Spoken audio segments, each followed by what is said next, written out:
Hi YouTube. Okay, so it is the end of the day and I did get and have been getting several compliments on my braid and curl on my locks. I think in a previous video I did promise to show you guys exactly how I did this, and also I was receiving questions, so I just went ahead and decided to go ahead and do a quick tutorial. Yeah, so we're just gonna dive right in. Materials, things that you will need. I like to use my rice water as a spray. Right now my hair is pretty well moisturized already, but I also do use Cantu shea butter. Now I know this is a no-no in the Locs community for fear of getting, you know, gunk caught up in the lock, but I just listen to my hair. My hair likes moisture. My hair needs moisture. As a loose natural, it always needed moisture. And as I transitioned into locks, I did try for quite some time to avoid adding any moisturizers to my hair.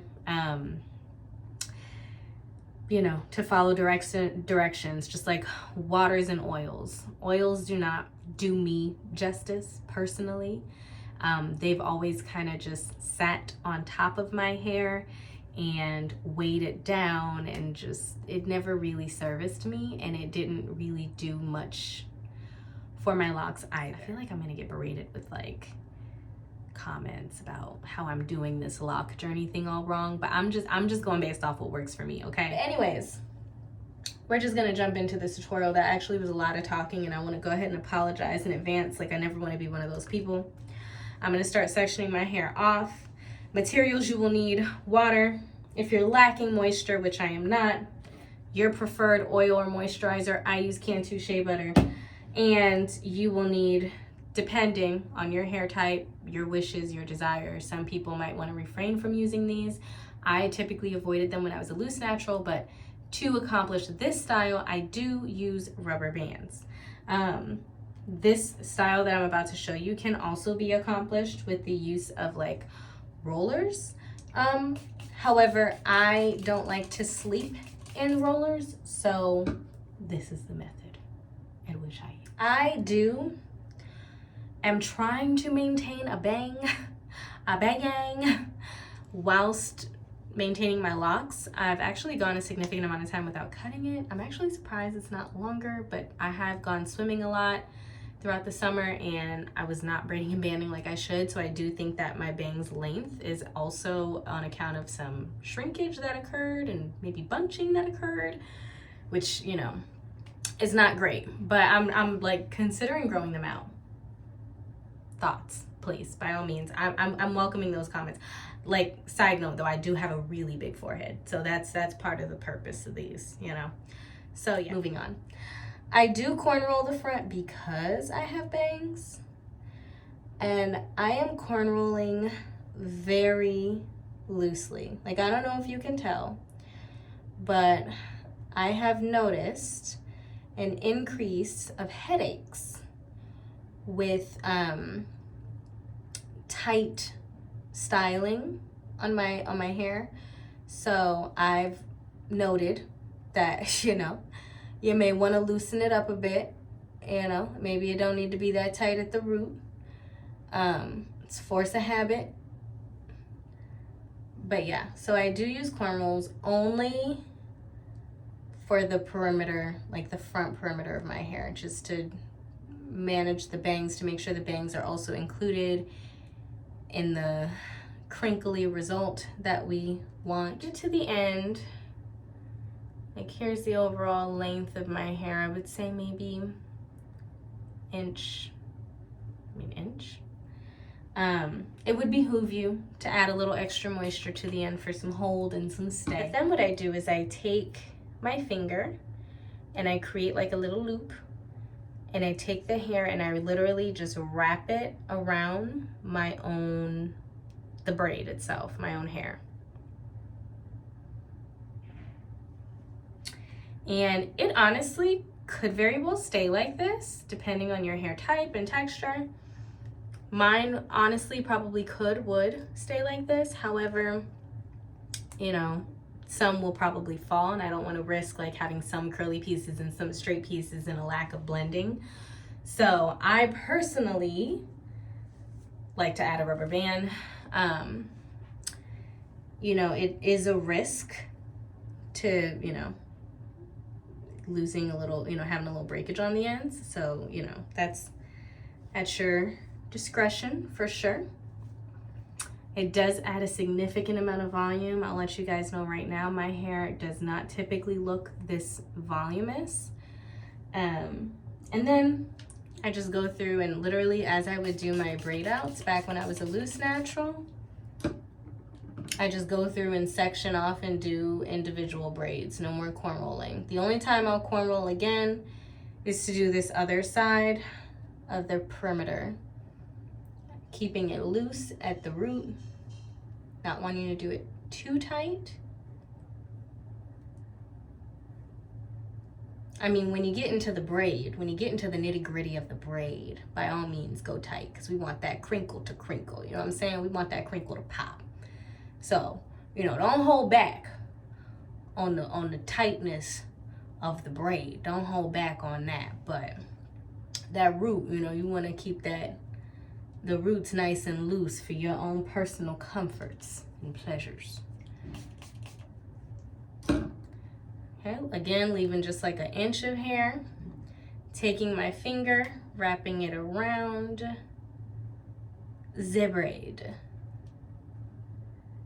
Around the braid. Thinking of that SpongeBob scene. Around town. Around town. Yeah, but we're not, yeah. So, and that is that.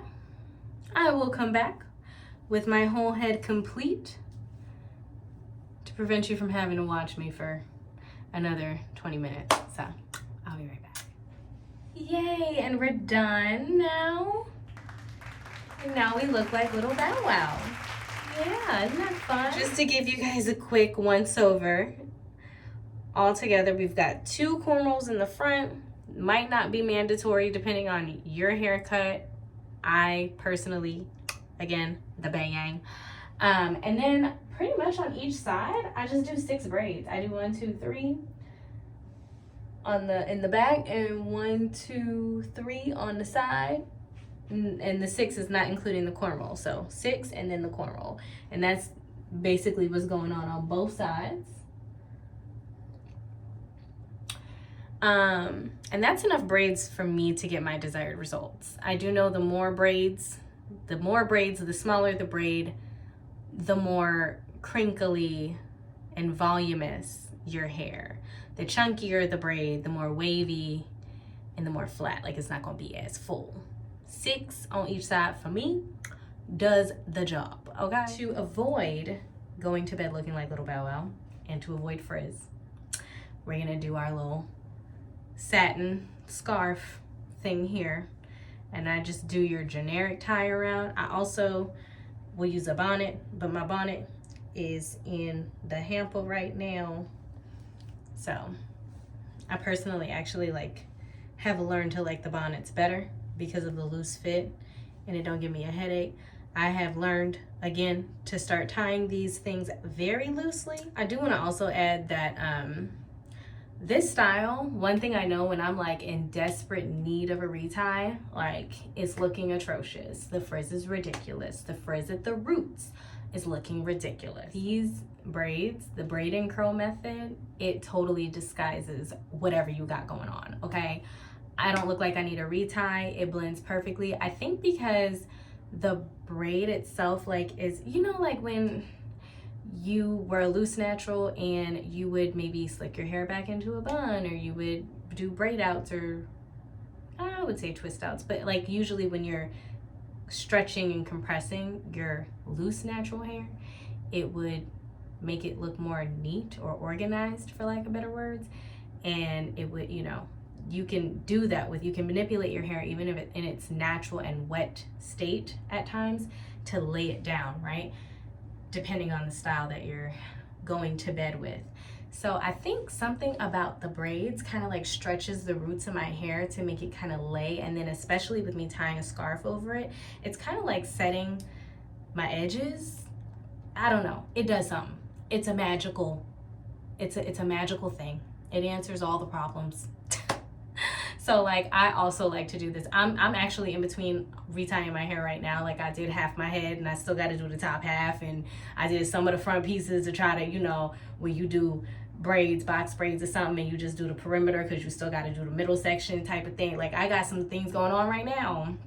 Boo boo. This is a great disguise to kind of blend in your need to be retied hairs and your already tied hairs, or just all in all, y'all need to be tied hairs. It does a great job of making it look like you don't need a retie. All right, well, I'll be back in the morning, God willing, to take the braid and curl down and kind of show you guys the finished results. See if you like it. Hopefully you do. If you do like it, please try it at home. Post video responses, post pictures. I don't know, because I want to see what it looks like on everybody's different like hair types and stuff. I lack volume, so for me personally, it does great. If you are looking for something that's gonna both give you volume as well as rid you of frizz, I mean, that's like, this is the style, you know what I'm saying? This is the style, you know what I'm saying? All right, anyways, I'll be back tomorrow.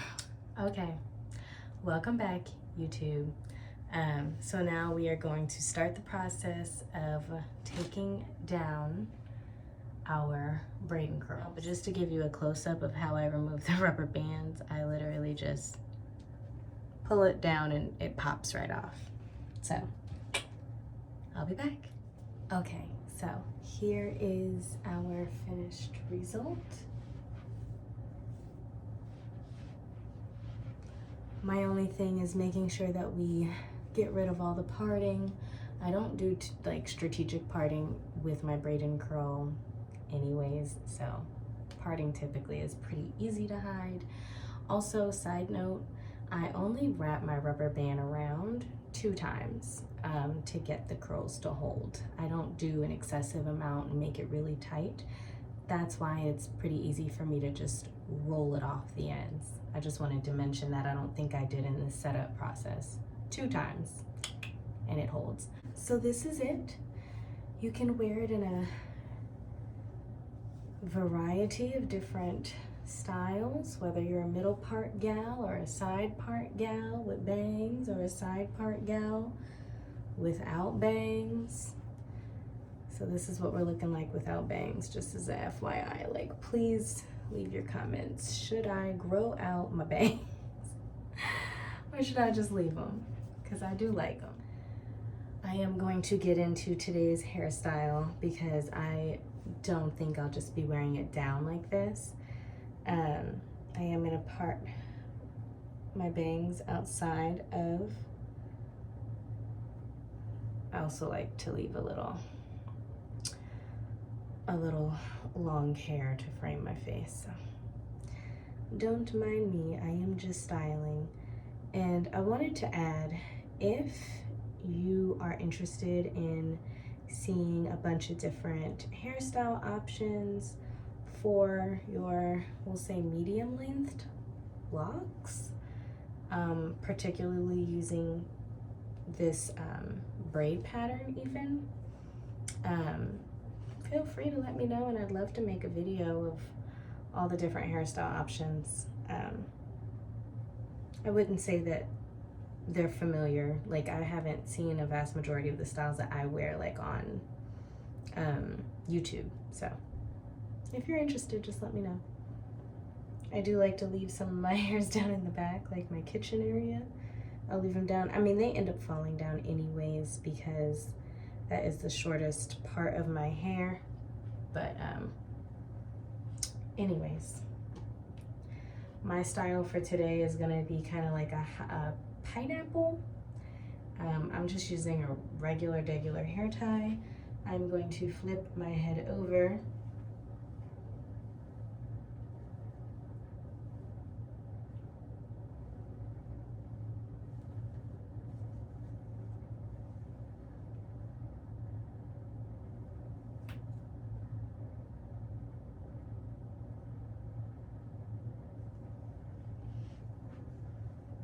Trying not to pull too tightly.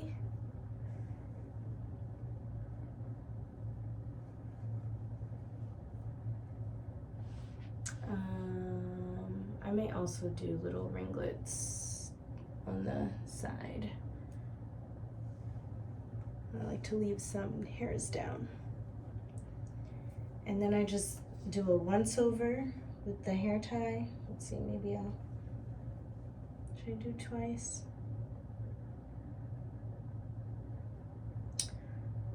Once over is a little loose. I actually did that yesterday and it fell, so let's try twice over. Still keeping it loose, not wanting to pull too tightly on the hair, and then I kind of flip it forward and I get this cute like little, keeping my bangs, but this cute little pineapple, curly pineapple hairstyle. So this is what we're doing today. Hope you guys like it. Again, if you have any questions or if you would like more hair tutorials or even hairstyle tutorials, by all means, just let me know in the comments. I love to share what I know with you guys. But this is the finished result. Hope you enjoy, hope you like it. Let me see yours. All right, bye.